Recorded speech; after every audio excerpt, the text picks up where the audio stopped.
My name is Carol. I'm 31 years old. And this is the story of how I watched my marriage rot from the inside out, until the night I laid the divorce papers right on my husband's plate. It didn't happen all at once. If it had, maybe I could have left earlier. Maybe the red flags would have slapped me hard enough to wake up before I invested 8 years into a man who slowly erased me. I met Ethan at an outdoor art fair. I only went because I was bored that Saturday, and he only showed up because his best friend dragged him along. He was standing in front of a canvas, holding a palette like he had no idea what he was doing. There was blue dripping into red, some muddy orange pooling in the center, and he turned to me and grinned. Oops. Accidental art disaster. I'll probably get kicked out before the hour's up. That's how it started. A messy laugh. Something about the way he didn't take himself too seriously made me stay. We got coffee that afternoon. He talked about his dislike for galleries and his love for rain. I told him about my ceramic classes and my obsession with found object sculptures. It felt like finding someone who didn't need a performance, just presence. We dated for 5 years. Got married in a small ceremony, surrounded by friends, with my mom sobbing through her napkin and Ethan's mother, Lorraine, eyeing my dress like it was stolen. Lorraine was a textbook traditionalist, but with a passive-aggressive twist. She never told me outright that I was failing as a wife, but she didn't need to. She judged with glances, hinted with silence, and delivered compliments like knives wrapped in lace. The first dinner I made for Ethan's family, I cooked spaghetti. Simple, but seasoned well. Lorraine took one bite, tilted her head, and said, "I guess they don't teach cooking anymore, but at least you have enthusiasm." Everyone laughed. Except me. Ethan chuckled and whispered, "She's always like that. Don't take it personally." But if your own husband doesn't step in when someone disrespects you in your own kitchen, is it really just a joke? Over time, the jokes wore thin. Lorraine criticized everything from the way I wore my hair to the way I folded napkins. Once, she asked if I was one of those wives who think careers matter more than husbands. I was working remote as a creative consultant then, small contracts, decent income, but not glamorous. I thought Ethan supported it. But one day I caught him muttering to his mother on the phone, "She's still doing that hobby thing. It keeps her busy." That stung. I brushed it off. Because I loved him. At least I thought I did. But love, real love, doesn't make you feel small every time you walk into a room. The cracks showed slowly. Ethan went from talking to me about everything, his work, his dreams, the names he'd give our future kids, to barely saying more than a huh when I spoke. His phone became his best friend. I'd sit beside him for dinner, trying to start a conversation, and he'd just scroll, nod, maybe toss out a "you decide" if I asked anything. I tried everything, planned dates, left notes, cooked his favorite meals. But the more I tried, the less he seemed to care. And every time his mother visited, it got worse. She'd roll her eyes if I wore jeans, scoff if I served salad instead of bread, and once whispered while I passed her tea, "A real wife would have brought sugar without being asked." Ethan never defended me. Not once. But I stayed. Because I told myself marriage was work. That maybe all couples drifted, and maybe I was expecting too much. Our 4th anniversary came. I should have walked away before then. But I didn't.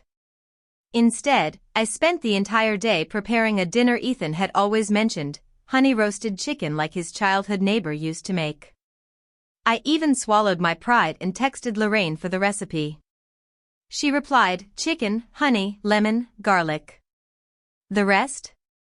Whatever." So I figured it out. Went to Whole Foods, bought free-range chicken, real honey, fresh herbs. I cleaned the apartment, lit the candle Ethan used to say smelled like summer, and pulled out the playlist we made back when we still danced barefoot in the kitchen. At 6:50 p.m., a text came in. "Mom and Uncle Phil are stopping by.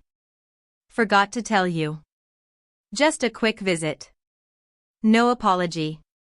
No explanation. Just them. I stared at the message like it would rewrite itself. On our anniversary. He brought them. When they arrived, I was already in the cream dress Ethan once said made me look like sunset in motion. But he barely glanced at me. Lorraine walked in like she was auditing a hotel, ran her finger across the kitchen counter, and said flatly, "Hope you didn't use too much honey." Ethan used to have an allergy. Phil stumbled in laughing, waving a bottle of red wine. Alice, dressed like she's meeting the Pope. Or is this a Hallmark ad? I smiled tightly. Years had taught me to absorb their insults like dull raindrops. Ethan didn't speak to me. Just dropped his bag, pulled out his phone, and sat at the table like he was waiting for takeout. I served dinner quietly, plating everything with care, heart pounding like a drum I couldn't silence. And then it happened. Ethan took one bite, grimaced, and spat it into his napkin. Right in front of me. Phil roared. "What the hell, Alice? What's in this, battery acid?" Ethan didn't even flinch. Just wiped his mouth and muttered, "Maybe if you listened to Mom, you'd know how to make a real meal. Marrying you was a mistake." Lorraine lowered her eyes. Not because she was ashamed, but because she knew that had gone too far. Phil raised his glass. "Told you, Ethan. Should have married that redhead. At least she knew when to shut up." I looked at Ethan. He didn't say a word.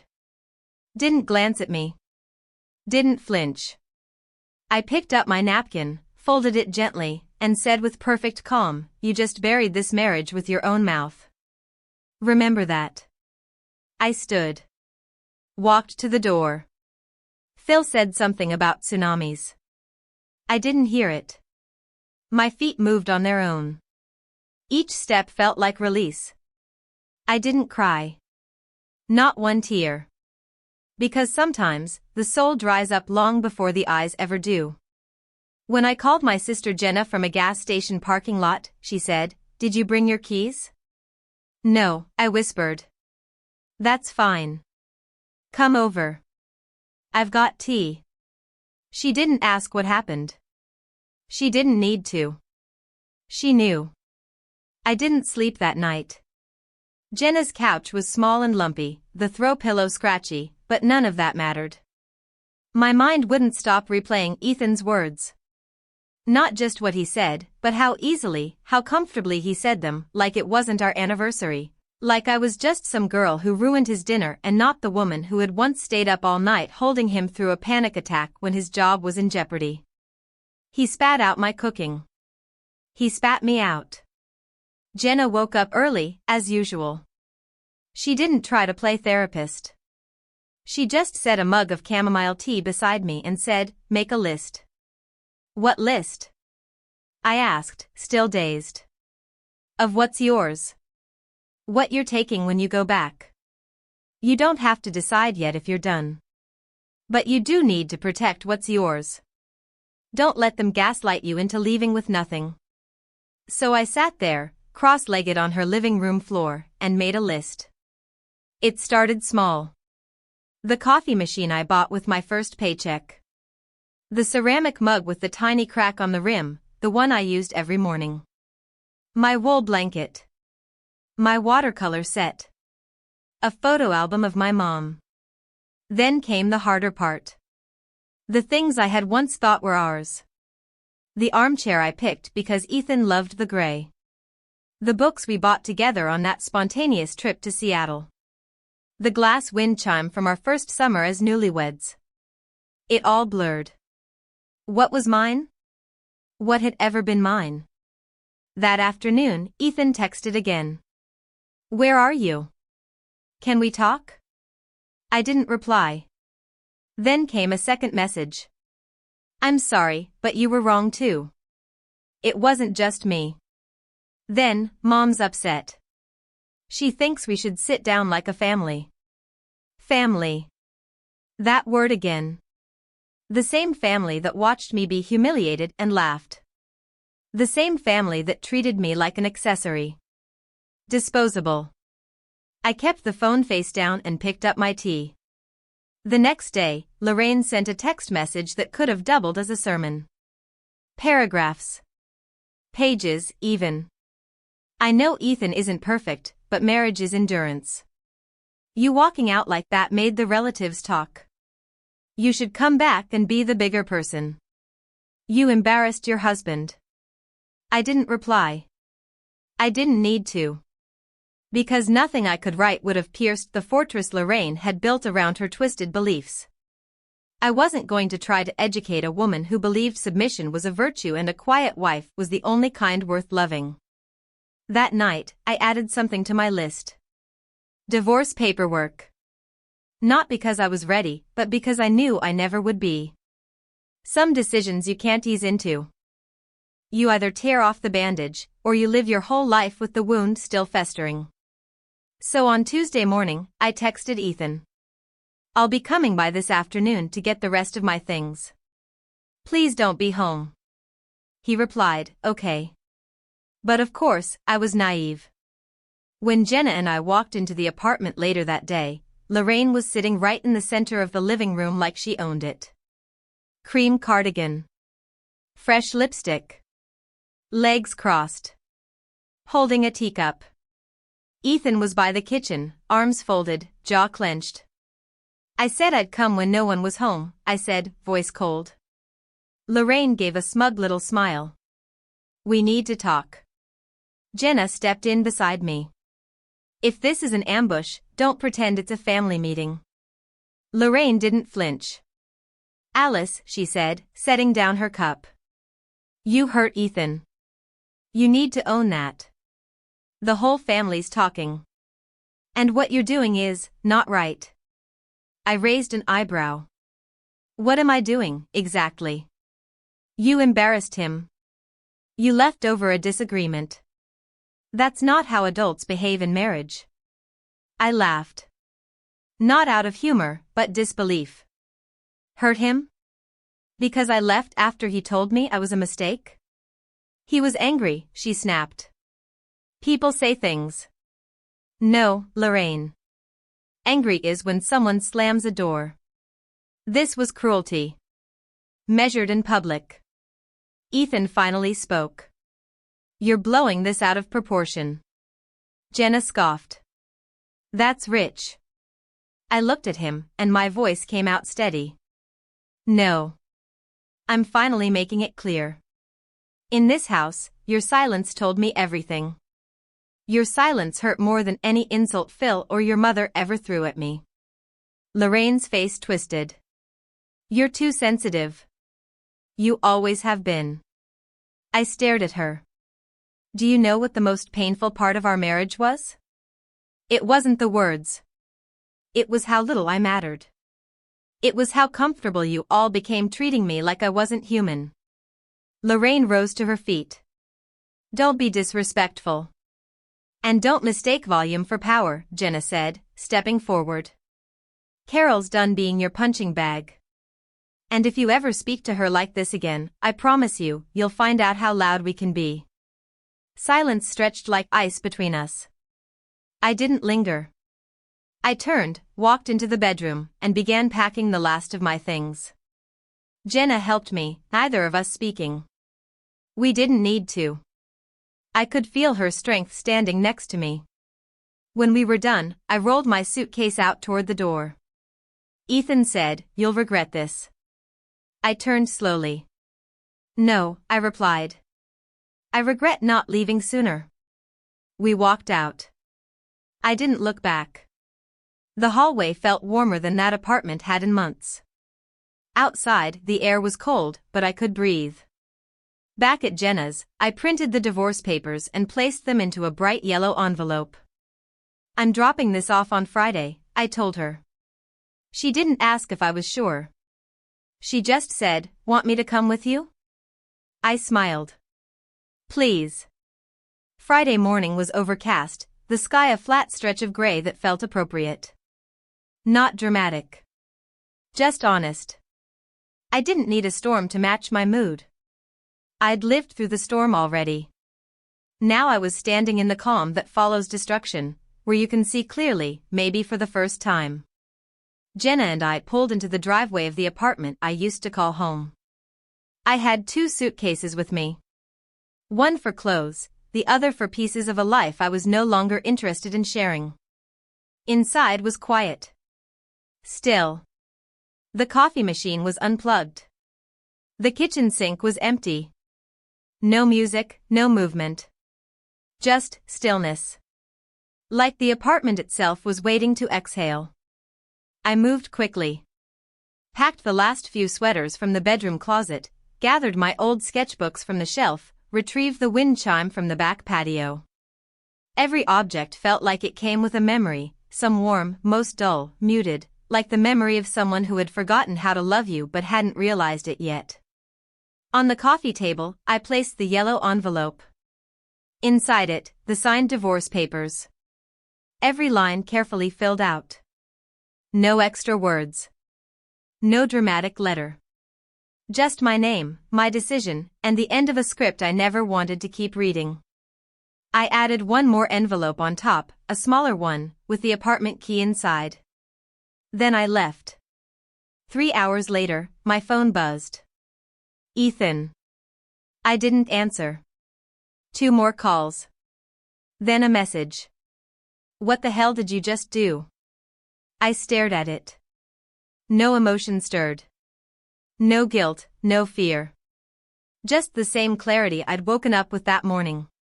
Later that night, over greasy pepperoni pizza and back-to-back episodes of The Great British Bake Off, Jenna's phone buzzed. She looked down, smirked, and turned the screen toward me. Ethan had updated his social media. His profile picture was now black and white. His bio? Changed too. Some people run from loyalty. I don't. I didn't even blink.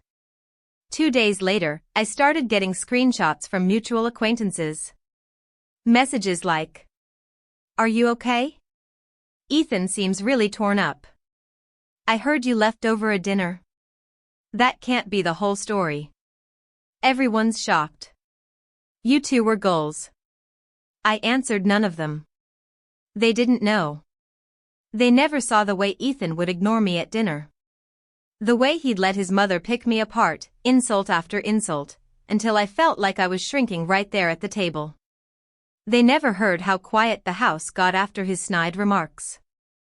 How I cried into my pillow so softly it wouldn't disturb the silence he worshipped more than my voice. But there was one message that stopped me. It was from Lorraine. Sent to my email from a burner address. No subject line. Carol. I didn't think you'd be this cold. Ethan hasn't eaten or slept since you left. The whole family is devastated. You should come back. You overreacted. A good wife doesn't destroy a marriage over one dinner. I hope you can look at yourself in the mirror. I stared at that last line for a long time. Then I blocked the address. It was laughable, really. Lorraine still thought this was about one night. One bad meal. One spat-out bite of chicken. But she didn't understand the years of being chipped away like stone under slow rain. I told Jenna. She didn't get angry. She didn't make jokes. She just said, "You should start writing this down." For what? I asked. A blog? A cautionary tale? No, she said. For yourself. So you never forget why you left. And that night, I did. I opened a blank Google Doc and typed the first line. He spat it out like it was poison, and that was the moment I knew I had to leave. I didn't write much that night. Just a few pages. But it felt like breathing after holding my lungs underwater for far too long. By the next week, my lawyer had officially filed the paperwork with the court. Things moved fast. Ethan still called, sometimes multiple times a day. Left voicemails. Some were soft, rehearsed, manipulative. "Alice, please. I know I messed up, but we had years together." Others were angry. "You're ruining everything. You're making a scene. Do you even care how this makes me look? I didn't reply. Because I didn't care how it made him look. I cared how it made me feel. Free. Then came the birthday party. Nancy's birthday, to be exact, a mutual friend. She texted me hesitantly. Carol, I know this might be awkward. Ethan's invited too. But I didn't want to exclude you. I just want a drama-free night. If you don't want to come, I understand. I almost said no. The thought of walking into a room where Ethan might be holding court with our old friends made my stomach churn. But then I thought about something Jenna said. If you can sit across from Lorraine without flinching, you can handle anyone. I went. I arrived a little late, on purpose. Walked in wearing a navy blue wrap dress, no makeup, just lip balm and calm. Nancy hugged me at the door. You look different, she whispered. Not like before. And she was right. I didn't feel like before. The room was warm, music low, everyone laughing and mingling. For the first 30 minutes, I sipped a sparkling water and avoided any mention of Ethan. Then I heard it. His voice. It's hard to keep a family together when one person always runs. I froze. My glass tilted slightly in my hand. I tried. I sent her letters. I even apologized. But some people, they just need drama, you know? I turned around. Ethan was surrounded by a group of friends, some old college buddies, a few faces I barely recognized. He was performing. Playing the hurt husband. Leaning into the tragedy of being abandoned. A woman nearby turned to me with a confused look. You left him over a fight? That was it. I walked up to the group. I didn't wait for permission. Ethan turned, eyes wide for a second, then narrowed. Alice. I raised my hand. You want to tell the story? Then let's tell the whole story. The group went silent. The story is, I cooked his favorite dish for our anniversary. Decorated the table. Lit candles. Played our old playlist. He spat it out into a napkin like it was garbage, then told me marrying me was a mistake, in front of his mother and drunk uncle. Gasps. Someone whispered, no way. Ethan tried to interrupt. That's not how it. I didn't let him finish. You sat there and watched your family humiliate me, Ethan. You never said a word. And now you're here rewriting the script to make yourself the victim? Uncle Phil, God, of course he was there, chimed in from behind. Oh come on, it was a joke. You've always been too sensitive. I turned toward him. You know what's not funny? Being insulted in your own home while your husband does nothing. That's not humor. That's humiliation. Phil stepped forward, eyes narrowing. You should be grateful Ethan still cares about you. Nancy intervened before I could. She stepped between us, eyes blazing. No one talks to Carol like that. Not tonight. Not ever again. Phil, if you say one more thing, I'll call the cops myself. Don't test me. The room froze. Phil muttered something under his breath and backed away. I turned to Ethan. Looked him in the eyes one last time. You say I left over one dinner. But I left after 6 years of being silenced, diminished, and disrespected. I'm not sorry. And I don't regret it. And then I walked out, head high, not a single tear in my eye. Not this time. Not ever again. The party door clicked shut behind me like a period at the end of a sentence I'd spent years trying to finish. The cool night air rushed against my cheeks as I stepped outside, my pulse steady, not racing with fear or anger like before, just steady. I didn't glance back. I didn't need to. The weight in my chest was gone. That night, I didn't go back to Jenna's place right away. I parked by the riverfront in downtown Portland and watched the water reflect the faint city lights. I didn't cry, didn't replay what happened at the party. I just sat there, hands in my lap, and breathed. For the first time in years, I wasn't questioning myself. The next day, I signed the final paperwork to remove my name from the apartment lease. The landlord, an older man with kind eyes, looked at me over the desk and asked gently, "Everything okay, miss?" I paused, then nodded. "Yeah, everything's finally okay." I moved into a small room on the edge of the Selwood neighborhood. It wasn't anything fancy, just one large window, faded hardwood floors, and a dented kitchen sink, but I chose it. No one else picked it for me. It wasn't our place. It was mine. Every morning, sunlight spilled through that window like forgiveness. I could wake up late if I wanted, leave dishes overnight, play music without someone giving me a passive-aggressive sigh. I was learning how to live again. Jenna helped me bring over the last few boxes. As we unpacked, she found the ceramic mug with the crack in it and held it up like a trophy. "You keeping this?" I nodded. "That one survived more than most people." She laughed, placed it in the cabinet, and handed me a warm cup of coffee. We sat on the floor that night with takeout and no expectations. Just silence when we wanted it, laughter when it came naturally. But the quiet didn't last long. Ethan's name kept popping up, on social media, in missed calls, even in anonymous messages I knew had Lorraine's fingerprints all over them. One email in particular caught me mid-breakfast.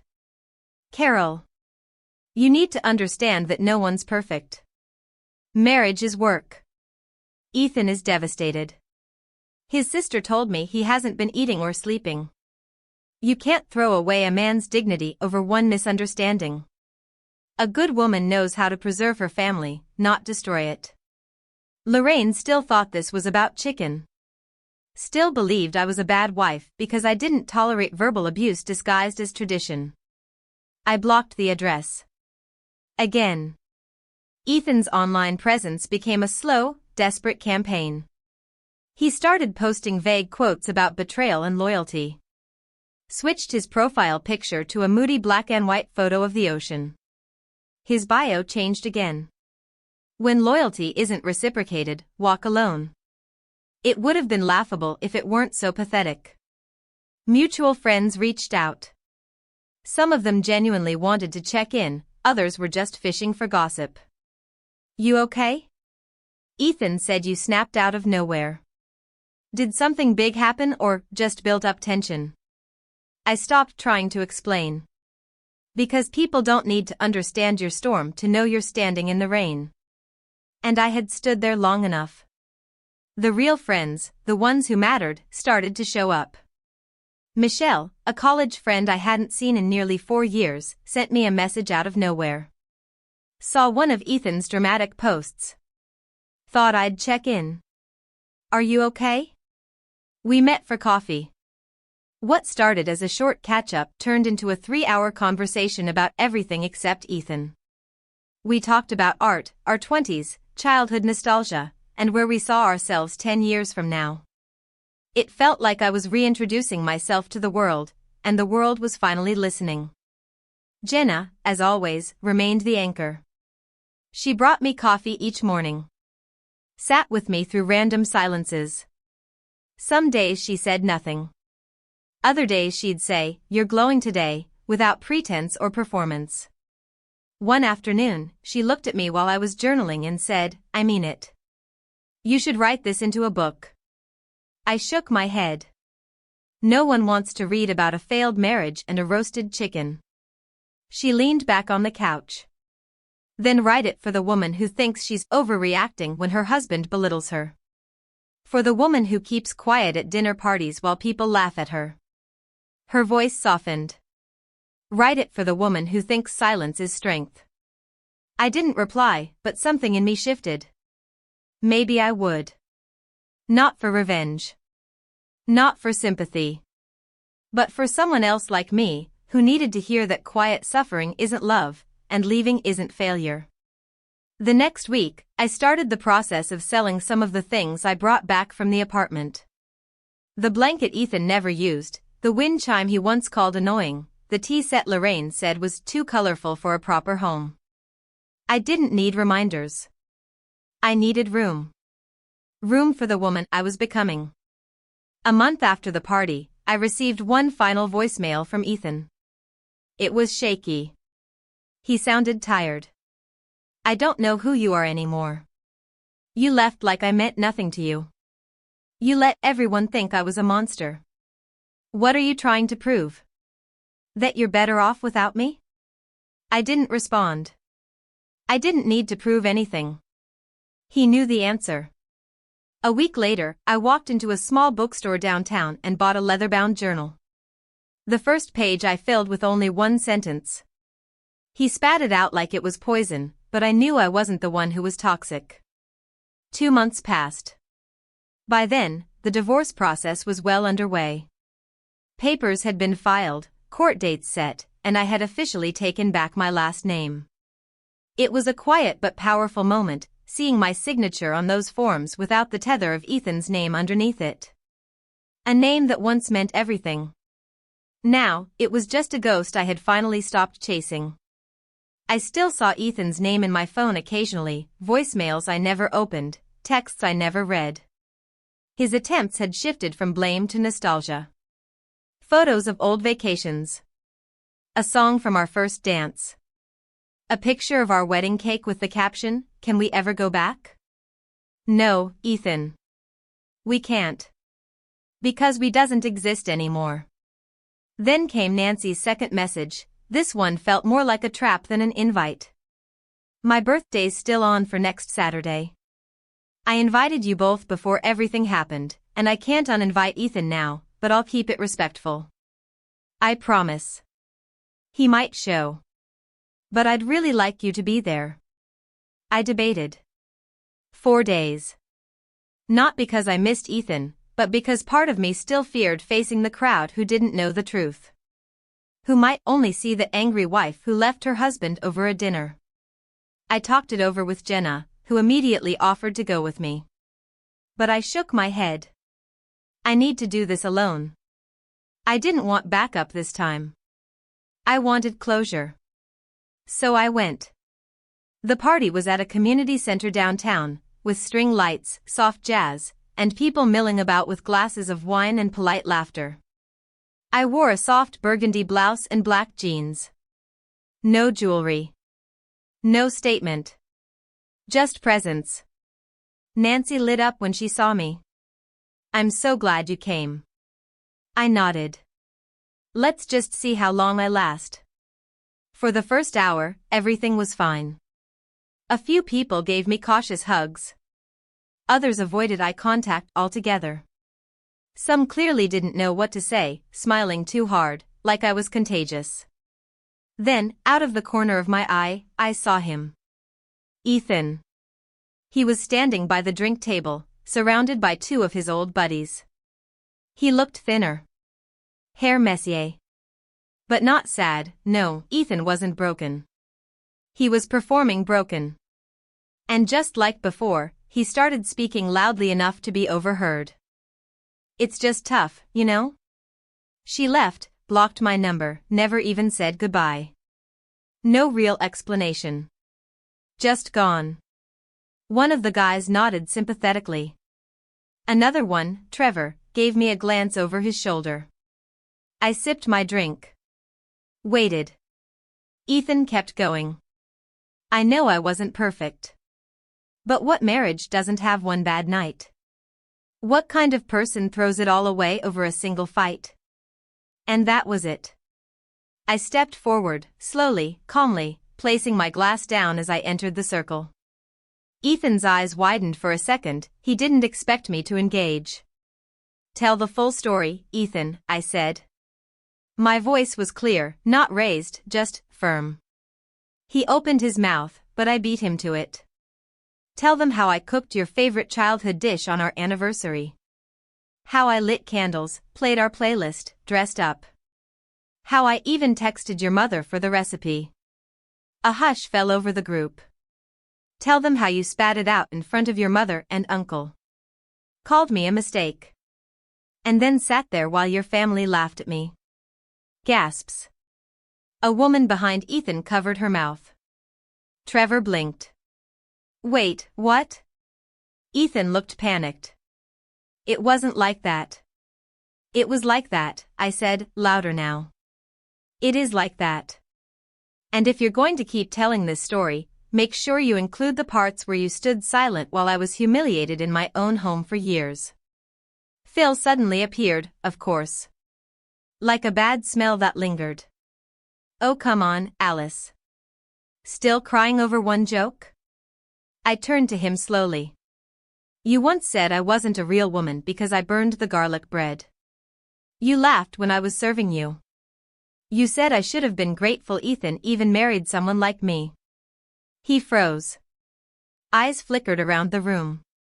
I never said that. Do you want me to pull up the voice message you left Ethan that night? Because I still have it. Now people were whispering. Ethan stepped forward, almost pleading. Alice, can we not do this here? You started it. I'm just finishing it. Nancy moved between us quickly. Okay. That's enough. She looked at Ethan. You said you wouldn't make this dramatic. He looked at her like she had betrayed him. But she hadn't. She was just done. And so was I. I looked at them one last time. Ethan, with his practiced victimhood. Phil, with his useless smirk. And I said quietly, I didn't leave over one fight. I left after 6 years of silence.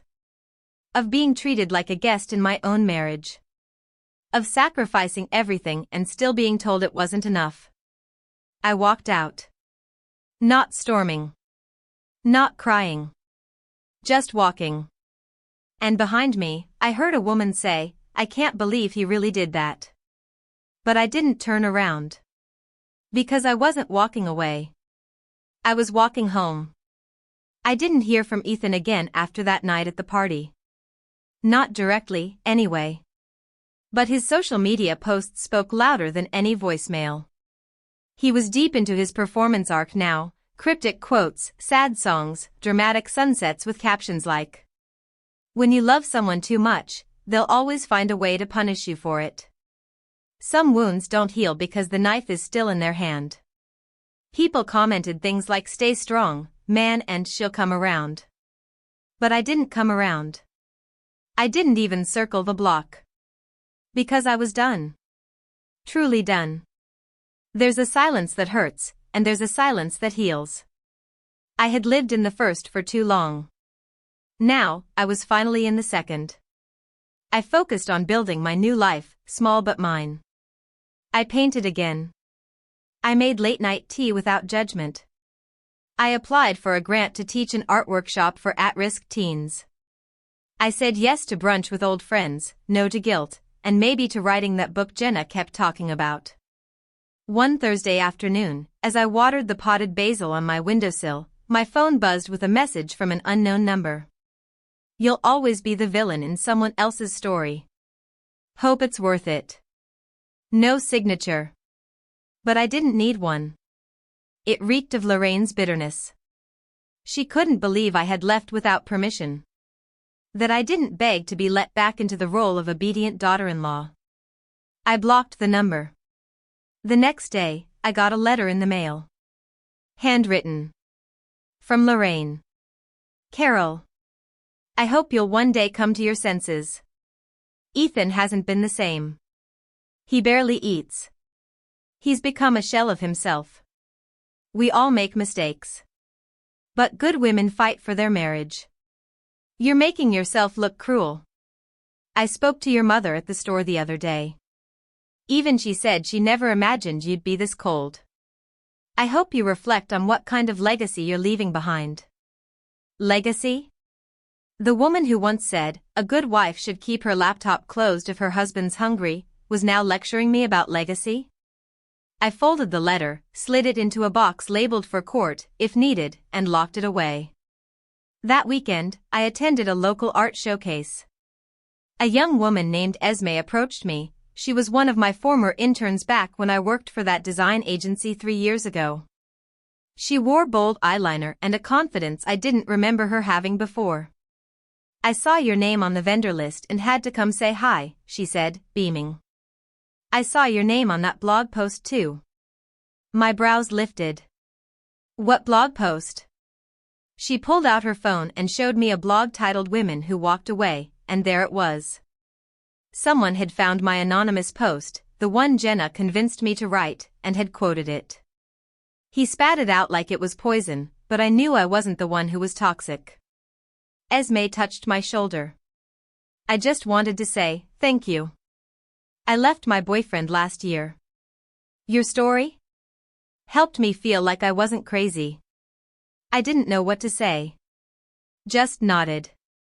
That night, I walked home with a strange ache in my chest, not grief, not regret, just gratitude. Gratitude that my pain had grown roots and bloomed into something that helped someone else. It didn't stop Ethan from trying one last time. 3 weeks later, I received a package. No return address. Inside was a small jewelry box and a folded note. The bracelet I wore on our wedding day lay inside, sterling silver, with a small knot-shaped charm Ethan once said symbolized forever. The note read, "I thought you might still want this. I don't know who you are anymore. But I miss her. E." I didn't cry. I didn't rage. I didn't even feel pity. Because I realized he didn't miss me. He missed the woman who used to stay silent. And I was never going to be her again. I dropped the bracelet off at a donation center the next morning. Someone else could have it. Maybe a young woman planning a wedding with a man who would actually love her out loud. As for me, I started sketching again. One of my new pieces was titled "Dinner for One." It was a ceramic plate, cracked down the middle, with gold leaf filling the fracture lines, kintsugi style, the Japanese art of highlighting damage as part of an object's history. Around the edge, etched with soft brush strokes, were the words. This plate saw the end, but also the beginning. A gallery picked it up. It sold in 3 days. The day I received confirmation that the divorce was finalized, I was sitting in a sunlit coffee shop in Southeast Portland, sipping an oat milk latte and working on a short essay about rebuilding identity after trauma. The email came in with the subject line, "Finalized, Dissolution of Marriage, Carol Whitaker vs. Ethan Langley." I read it once. Then again. Not because I didn't believe it, but because I wanted to savor it. Like a long breath held for too many years finally being released. I didn't cry. I didn't laugh. I just smiled. It was over. Not just the paperwork. Not just the marriage. The self-doubt. The shrinking. The maybe I'm being too sensitive. The quiet dinners, the cold glances, the performance of love with no love behind it. Ethan was now officially my past. And I was officially free. I walked home that day through Laurelhurst Park, where couples strolled, kids chased geese, and dogs barked in chaotic harmony. It was all so ordinary. And somehow that made it perfect. I didn't need a dramatic sunrise or a cinematic montage. I just needed this normalcy without tension. Peace without negotiation. I passed a small bookstore and noticed a handwritten sign in the window, "Open Mic Night, Stories of Starting Over." I paused. I walked in. And I signed up. When my name was called, my palms were clammy. My voice trembled on the first sentence. My name is Carol. I'm 31 years old. And a few months ago, my husband spat out my anniversary dinner, so I left him. Gasps. A small, nervous laugh from the back. I smiled. It wasn't just about the food. It never is. It was about years of silence. Of being made to feel invisible, inadequate, ridiculous. And one day, I just decided I was done being the only one trying. Heads nodded. A few women wiped their eyes. I used to think leaving meant I failed. That staying silent made me strong. That love meant sacrifice. But what I learned is, love without respect isn't love. And silence? That's not strength. That's survival. And we all deserve better than just surviving. When I stepped off the mic, a woman stopped me near the counter. Late 50s, soft eyes, wearing a floral scarf. I stayed 22 years. You left after 6. I wish I'd been more like you. I didn't know what to say, so I hugged her. That night, I walked home not as a woman licking her wounds, but as someone growing into her power. Not dramatic. Not bitter. Just grounded. The phone still buzzed sometimes. Ethan's number. Or a new one I'd never seen before. I never answered. What could he say? That he was sorry? That he wanted another chance? I didn't need his words anymore. I had my own. One morning, I woke to find my inbox full, over 100 messages. It turns out the blog post I'd written anonymously had gone viral. Someone had shared it on a women's advocacy platform. The comment section was flooded with words like, "This gave me the strength to file for divorce." I felt seen for the first time. She told my story like she lived it. I stared at the screen for a long time. Jenna walked in with coffee and saw the expression on my face. "What is it?" she asked. I turned the screen toward her. She scanned a few lines and grinned. "Told you. You're writing a book." I laughed. "Maybe." "No," she said. "Not maybe. Definitely." And so I did. It wasn't a book about bitterness. It wasn't a manifesto against marriage. It was about healing. About noticing the slow erosion of yourself in a relationship and finding the courage to leave before you disappear completely. It was called The Anniversary Dinner, and I self-published it with no expectations. 3 months later, it landed on a top 100 list for memoirs on women's empowerment. I received an email from a small publishing house asking if I'd be open to a wider release. I replied with a simple, yes. As long as the story stays mine. And it always will. To this day, I still hear whispers from people I used to know, Ethan's friends, Lorraine's choir buddies, mutual acquaintances who can't believe she went and aired all that. But I don't care. Because I didn't write the book for them. I wrote it for the woman standing at her kitchen sink, holding back tears because her husband made her feel worthless again, and wondering if it's her fault. I wrote it for the daughter-in-law being scrutinized for how she cuts carrots or folds laundry. I wrote it for the woman who's been told one too many times that marriage is hard by people who've never known what it's like to be invisible in your own home. And most of all, I wrote it for myself. To remember. To never forget the woman I became when I walked out of that door with nothing but a suitcase and my name. Thank you for listening to my story. If it resonated with you, even a little, I hope you'll share it with someone who needs it. Maybe a friend who's questioning their relationship, or a sister who's trying to rediscover her voice. Because the truth is, freedom doesn't come from someone handing you the keys. It starts the moment you realize you don't need permission to walk away. You don't need proof that it was bad enough.